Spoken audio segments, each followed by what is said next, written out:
প্রাক্তন সাংসদের বাড়িতে হামলা চালানোর অভিযোগ তৃণমূল আশ্রিত দুষ্কৃতীদের বিরুদ্ধে।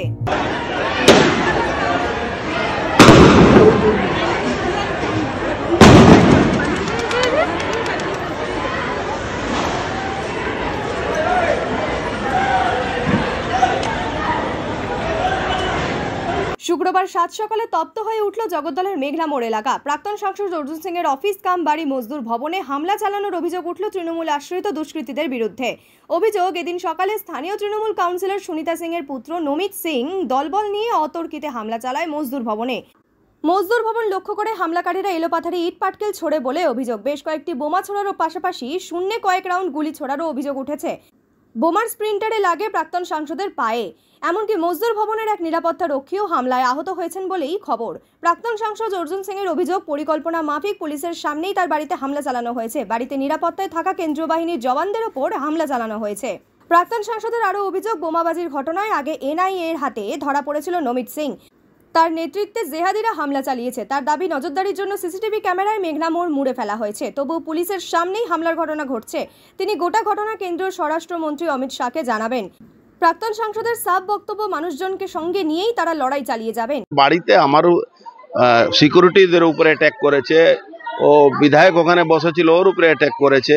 এখানে বাড়িতে দেখছে না কত ইট পাথরে বৃষ্টি, গুলি বম সব চালিয়েছে। আমারও লেগেছে এখানে বম, যখন আমি নেমেছি তখন এই দেখো বমের স্পিলটার এখানে লেগেছে।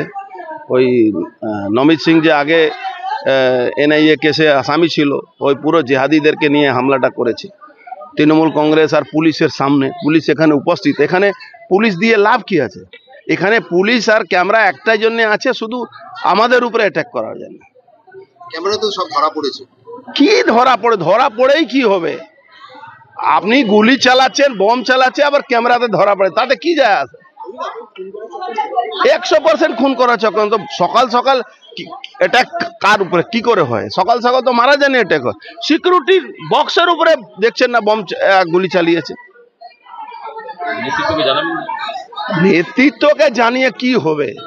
লড়াই আমাদের লড়তে হবে, মানুষকে নিয়ে আমাদের লড়াই লড়তে হবে। অমিত শাহজিকে জানাবো।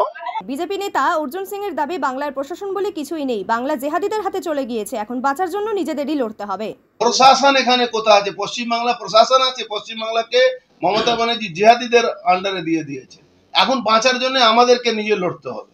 আপনি দাদা, আপনি জেড ক্যাটাগরি নিরাপত্তা পান, আপনার এখানে সবসময় 144 থাকার কথা।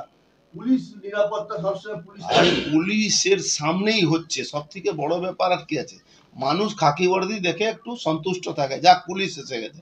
কিন্তু এখানে পুলিশ দেখে লোক ভয় পাচ্ছে, পুলিশ এসে গেছে তার মানে গন্ডগোল হবে। পুরো সকালবেলা আপনি ভাবুন তো, 20 জন পুলিশ কি করে পৌঁছে গেল? তার মানে আগে থেকে প্ল্যান ছিল কি আমরা প্রোটেকশন দেবো, তোমরা এইগুলো কাজ করো। 20 জন পুলিশ ছিল। 20 জন পুলিশের মাঝখানে একটা ভিডিওতে দেখবেন পুলিশকে ধাক্কা দিচ্ছে। পুলিশ হয়তো সব পুলিশ খারাপ হতে পারে না, কেউ পুলিশ যদি প্রতিবাদ করছে তাকে ধাক্কা দিচ্ছে। কি করছে পুলিশ?